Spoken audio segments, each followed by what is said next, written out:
سر جیسے کہ آپ جانتے ہیں کہ پرائم منسٹر مودی اس وقت یو ایس کے اسٹیٹ وزٹ پہ ہیں اور بڑا زبردست وزٹ ہوا ہے.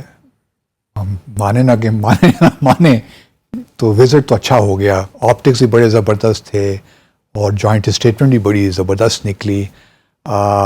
چائنا کس طرح دیکھ رہا ہوگا؟ کیا چائنا کے کنسرنز ہیں؟ بائیلیٹرلی تو میں سمجھتا ہوں کہ ہیں. ایک لائن آف ایکچوئل کنٹرول پہ ان کا تنازع چل رہا ہے کتنے عرصے سے. لیکن جو ہمارے خاص طور پہ شنگھائی کوآپریشن آرگنائزیشن ہے، کیا چائنا اور رشیا کو یہ نہیں محسوس ہو رہا ہوگا کہ بھارت کی جو ایوالونگ اسٹریٹجک پارٹنرشپ ہے یو ایس کے ساتھ، وہ اس فورم کے کام کو بھی کسی نہ کسی طور پہ منفی انداز سے اس پہ اثرات مرتب کرے گی؟ جی بالکل آپ صحیح کہہ رہے ہیں باز صاحب. چین اس وقت جو یہ امریکہ اور ہندوستان کے جو تعلقات کی جو توسیع ہو رہی ہے، ترویج ہو رہی ہے، اس کو بڑے گہرے نظر سے دیکھ رہا ہے اور تشویش سے دیکھ رہا ہے. کیونکہ آپ کو یاد ہوگا کہ آج سے 4-5 سال پہلے چین نے بڑی کوشش کی کہ ہندوستان کے ساتھ ان کے تعلقات بہتر ہوں. دورے ہوئے، مودی صاحب چین گئے، شی جن پنگ صاحب انڈیا گئے، تو چین نے بڑی ایک سنسیئر ایفرٹ کی، کیونکہ چین یہ نہیں چاہتا تھا کہ یہ امریکہ کے کہنے پہ ایک ان کے لیے اس ریجن میں، کیونکہ ہندوستان نیبر ہے، ہندوستان بڑا پڑوسی ہے، چین بڑی مارکیٹ بھی ہے، تو چین یہ چاہتا تھا کہ ان کے ساتھ تعلقات جو ہے نارمل تعلقات رہیں اور تجارت وغیرہ بھی چلتی رہے. تو چین نے یہ کوشش کی کہ یہ امریکہ کے اکسانے پہ مطلب یہ ان کے خلاف نہ کھڑے ہو.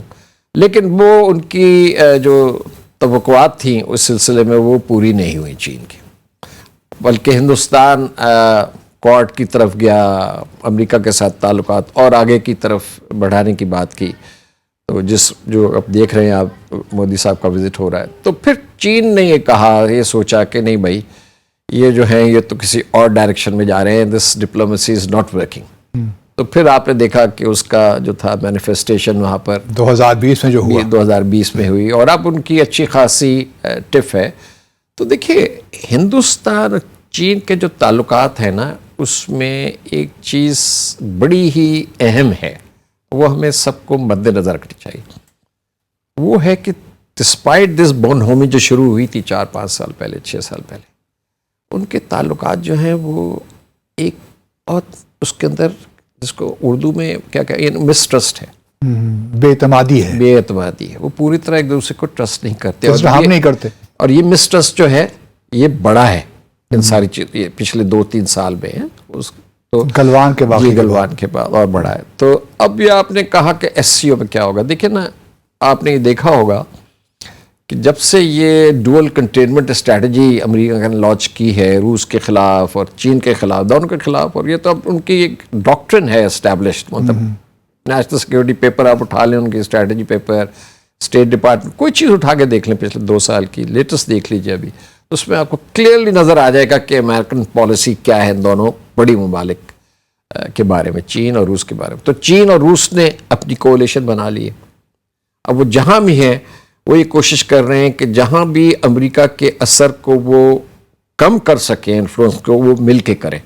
انہوں نے جوائنٹ ایکسرسائز کر رہے ہیں اس ریجن میں ہمارا، کیونکہ یہ تو ہماری نیبرہڈ ہے شنگھائی کوآپریشن آرگنائزیشن کی. تو دونوں ایک یعنی کہ یونیفائڈ سی، حالانکہ تاریخ میں اگر آپ جائیں تو ان کے بڑے اختلافات تھے چین اور روس کے، لیکن اب ساری پیراڈائم چینج ہو گئی ہے.